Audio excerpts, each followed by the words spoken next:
Hello everyone, Mike Rempel from Another Set of Eyes with today's Excel Bytes blog post. Today we're going to take a look at a tornado chart, how to create one, how to do some custom formatting of the axis, and see how we can create a unique looking chart in Excel. So let's take a look. Here is the result that we're going to end up with. You can see I have years from 2005 to 2014, assets, liabilities, and net worth. And we've created our tornado chart with the liabilities in red, the assets in a dark gray, and the horizontal axis at the bottom is formatted so the liabilities are in red and the numbers for the assets are in dark gray. And we've also set it up so that it is in the order that the smallest year or the oldest year is at the top down to 2014 at the bottom. So let's go through and reconstruct this chart from the beginning. So let's go over to the second tab here, and we just have the basic information, and we're going to rebuild the chart. The first thing I'm going to do is copy the data again, except for the net worth. I'm just going to copy that, move it over here, and paste it. And the liabilities, I need to change those to a negative number.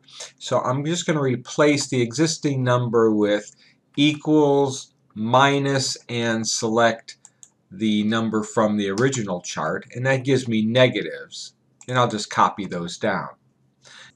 Now I'll highlight this data range and go to the Insert tab and click the chart dialog launcher here, and I'm going to go to all charts and select a bar chart and have it be a cluster bar chart here, and I'll say OK. And Excel presents us with this chart, which is pretty close to what we want to do, but we're going to have to make several adjustments to get it to look like what we wanted here in the original display. So the first thing I'm going to do is I'm going to move the vertical axis over to the far left. So I'm going to select that, right click on it, format that axis, and I'm going to select labels. I'm going to choose low, and that puts it at the left.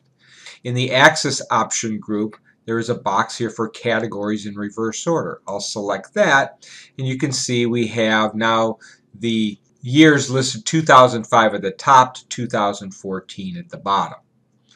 I'm going to close that. While I have that highlighted, I'm just going to go to the Home tab and just use this simple way to increase the size to make it look more like we had wanted it to look in our original chart. I'm also going to bold it to beef those up a little bit. Next thing we're going to do is we're going to select the liability side, right click on that, go down to Format Data Series, and we're going to put that on a secondary axis. And we'll close that. Now that seems to really mess things up, but all we need to do is go up to this axis and delete it, and you'll see it presents the information where the liabilities will be to the left and the assets to the right. I'm also going to go ahead, highlight the chart title, and delete it. So we're getting pretty close. Next thing, a simple thing to do, is I'm going to select the liabilities, format that data series, and choose fill, and my color, I'll make that red. And while I have that highlighted, I can go ahead and click on the assets, choose color, and I'm just going to make it say a dark gray, and I'll close that. And again, we're almost there. You can see we have the years in the order we wanted them, the colors for the liabilities and for the assets in the proper color. The only thing left to do now is to format our horizontal axis here so that the numbers for the liabilities are in red and the other numbers are in their normal color, in this case black. So to do that, I'm going to right click down on Format Axis and select that. I'm going to collapse the axis options and choose Number here. And notice on the categories I have my choices of different ones that I can choose from to format. I'm going to make sure Custom is selected. In here I have a few choices. This is the primary one that would be there. The other one I've created is putting red as the color for negative numbers. So by choosing that, notice it makes those red. To add any custom formatting, all you would do is go into the format code area, create the custom code that you want. I'm not going to go through an explanation of how to do that here. That could be a whole nother video on custom formatting of numbers. And then once you've created the one you want, just click Add, and it will put it in the drop down here and allow it as a selection to choose from.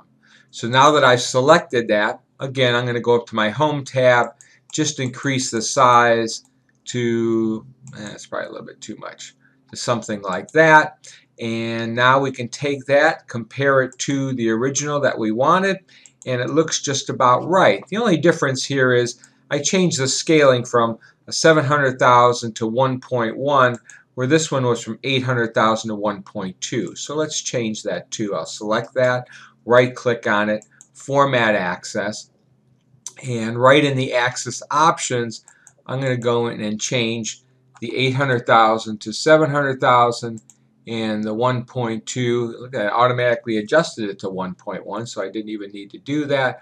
I'll close that, and it looks like we have our chart finalized exactly as we had originally prepared it to do. And that's how you can create a tornado chart in Excel. And there you have it. I hope you like what you see. If you do like what you see here, please take a minute to share this post on your favorite social network. I can be found on Facebook, Google+, Twitter, LinkedIn, and YouTube. So I hope you enjoy this. If you'd like to see more, please feel free to stop by my website, excel-bytes.com, and I hope you subscribe. So have a great day and happy excelling.